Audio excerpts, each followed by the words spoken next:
On vient de terminer une semaine de plus de réalisation dans notre projet d'autoconstruction. Cette semaine, on a réussi à terminer les revêtements planchers et à débuter la fabrication des armoires. On regarde ça. La semaine précédente, on avait réussi à compléter la pose de la céramique dans la salle de bain du rez-de-chaussée. Il nous restait à faire que le coulis. Après avoir protégé les endroits où on ne veut pas de coulis, on était prêt pour la pose. Dans un premier temps, on brasse le tout et on étend le coulis avec une genre de truelle en caoutchouc. Lorsqu'on étend, il est important de s'assurer de remplir complètement les espaces entre les tuiles, en passant la truelle dans tous les sens et particulièrement en diagonale. Ensuite, on essuie le tout avec une éponge, pas trop mouillé, et on recommence. Finalement, un bon nettoyage avec une guenille de microfibre, et voilà, le travail est fait. Bon, tant qu'à avoir posé de la céramique, aussi bien poser aussi les accessoires et les vitres qui vont sur la céramique. On a décidé de ne pas avoir de porte pour la douche, simplement 2 vitres. Conséquemment, la pose est beaucoup plus simple. En fait, il y a 2 difficultés.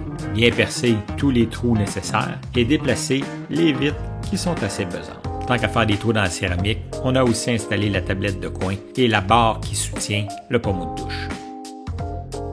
La semaine précédente, on avait presque complété l'installation du revêtement plancher de vinyle.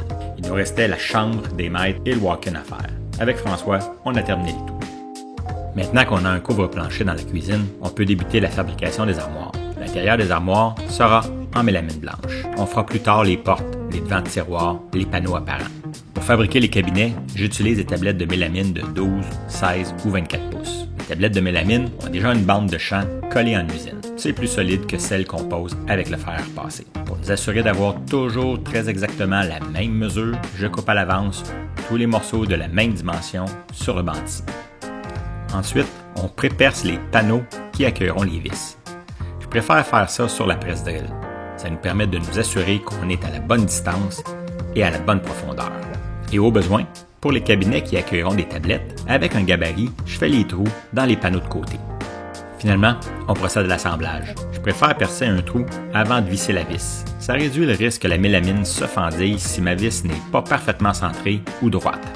Comme j'ai commencé par monter les cabinets du garage, je les installe en premier. Après avoir installé les pattes ajustables, j'installe les cabinets à la hauteur désirée, en prenant en considération qu'il y aura par-dessus un comptoir d'1,25 pouce d'épais.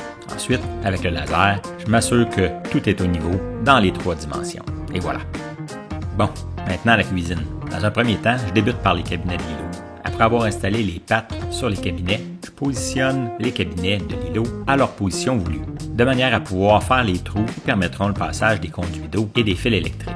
Ensuite, j'installe les autres cabinets. Même technique que dans le garage. Je détermine la hauteur souhaitée, fixe le tout au mur et j'ajuste les cabinets pour être au niveau sur les 3 dimensions.